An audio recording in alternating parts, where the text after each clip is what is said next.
What remains of an NBA legend when the noise of the arenas falls silent?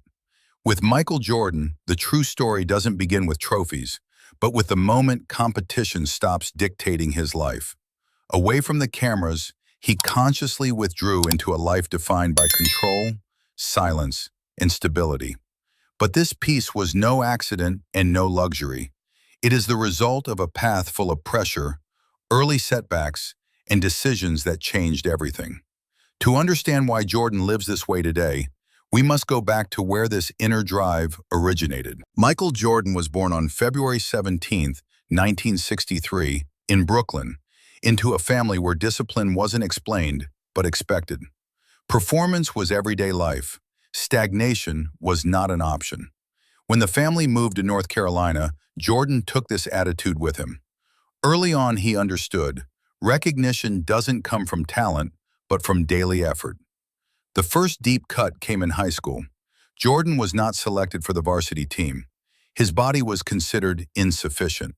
For a teenager with big dreams, it was a silent shock. No applause, no stage, only rejection. But right here, something changed. The disappointment didn't disappear. It took root. It became the inner drive. Jordan began to train as if he had something to prove, not to the coaches, but to himself. A year later, he returned, visibly changed, taller, stronger, more uncompromising. The decisive moment followed in 1982 at the college championship with North Carolina.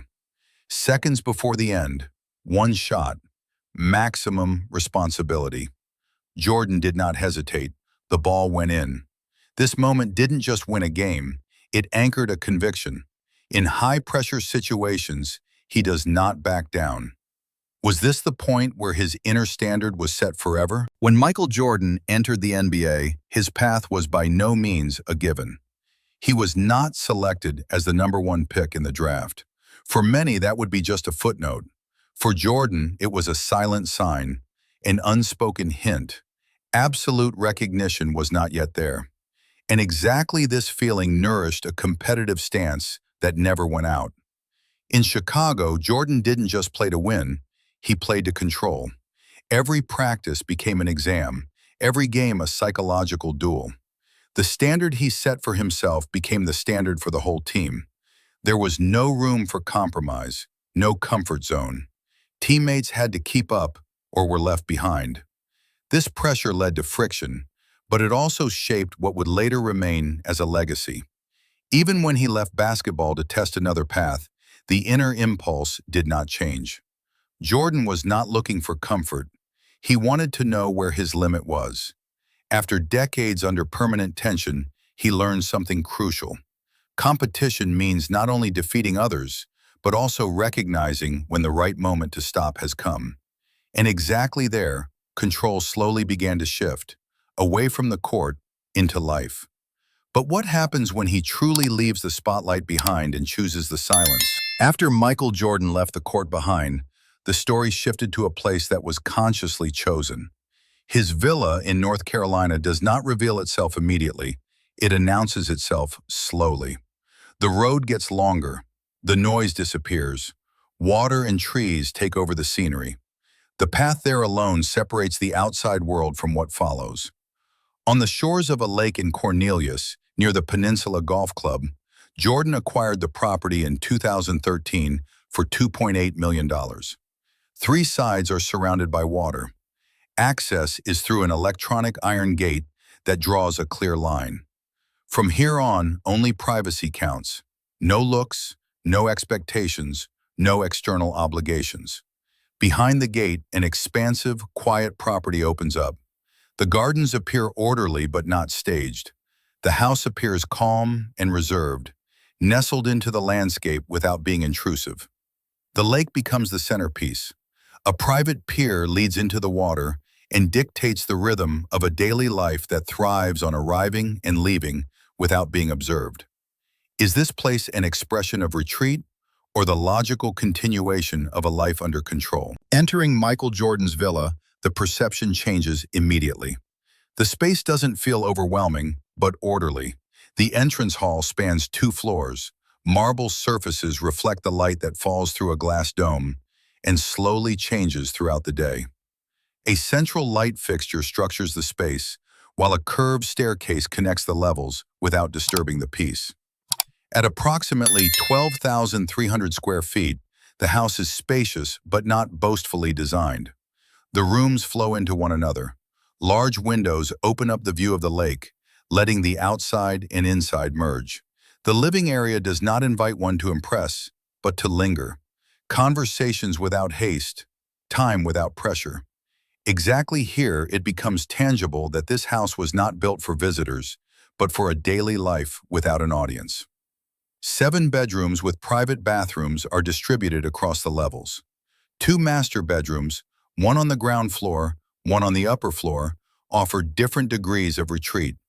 The kitchen plays a central role, functional, clearly structured, equipped for routine, not for staging. The house is complemented by a private cinema room, a bar area, a billiards room, gym, sauna, and steam bath. Everything is there, nothing is intrusive. Is this the place where control becomes habit and peace becomes the new standard? Outside the villa, the property opens up completely. The transition between house and nature is fluid. A saltwater infinity pool seems to merge directly with the lake. Next to it lies the jacuzzi, deliberately set a bit apart as a place for real breaks. Under a covered area, a grill and bar invite long evenings without time pressure, without fixed routines. A lighted tennis court completes the grounds, making it clear that movement remains part of daily life, yet without competition, without an audience. When Jordan leaves this retreat, his vehicles take over the role of transportation, not as status symbols, but as reflections of his attitude. The Pininfarina Battista stands out first, not because of noise, but because of silence. An electric hyper sports car, precise, controlled, with a price of around $2.2 million. It stands for restraint instead of staging. Next to it, the Cadillac Escalade fulfills a completely different function.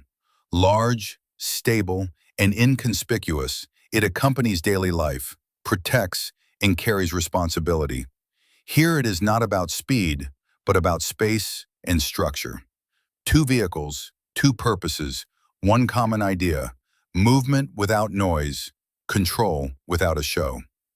Does the way Jordan handles his wealth already reflect in these decisions? Michael Jordan's great fortune did not originate on the court. Between 1984 and 2003, he earned around $93.7 million in NBA salaries. Impressive for his time, but not decisive. The turning point came in 1984 with a long-term contract with Nike. This collaboration gave rise to the Air Jordan brand, which generated triple-digit millions in sales in its first year and continues to generate billions annually. For Jordan, this meant constant income far beyond his active career. But the decisive step was control instead of advertising. In 2006, he joined the Charlotte Bobcats, took over the majority in 2010 for $175 million, and waited. Without haste. Years later, he sold shares at significantly higher valuations and gave up control in 2023 at a valuation of around $3 billion. His wealth grew quietly and precisely.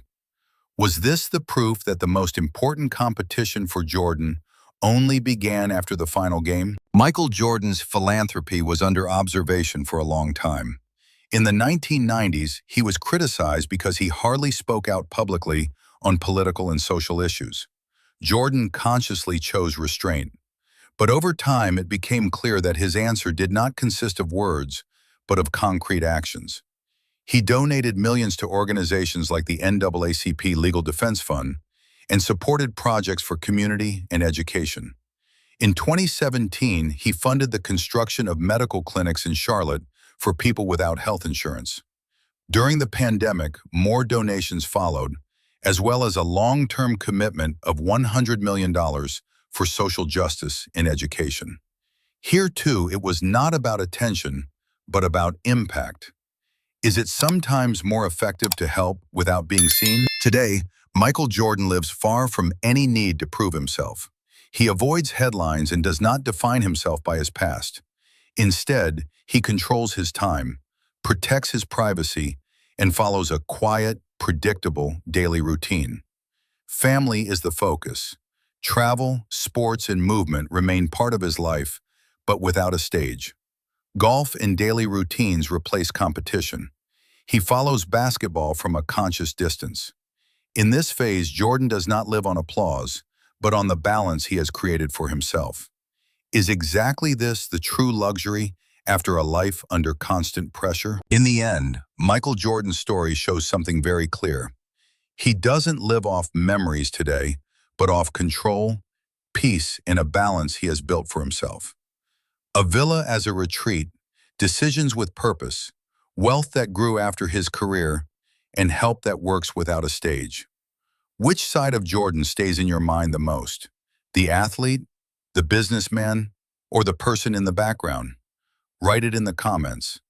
If you like these kinds of stories, give the video a like, subscribe to the channel, and activate the bell so you don't miss anything. Until the next video.